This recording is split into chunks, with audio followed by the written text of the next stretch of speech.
bulaklak ng saging. Pinatuyo ko sa araw.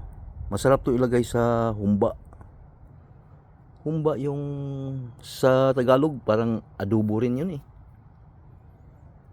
Pero pag ibilad nyo to, kailangan tanggalin tong ano, yung matigas sa gitna ito.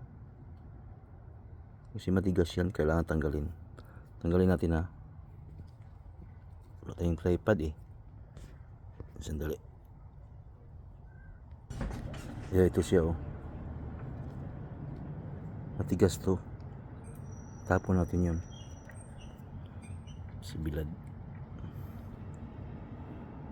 Habang ginawa ko to, nagpa-vitamin D ako dito oh, sa araw. So, double purpose, di ba? Tapos kung kunan yung mga matitigas, ibilad lang to dito sa araw para matuyo. Tapos ilagay ko sa air fryer sandali para tuyong tuyo talaga.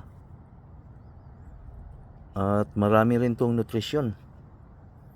Google nyo, maraming nutrition to.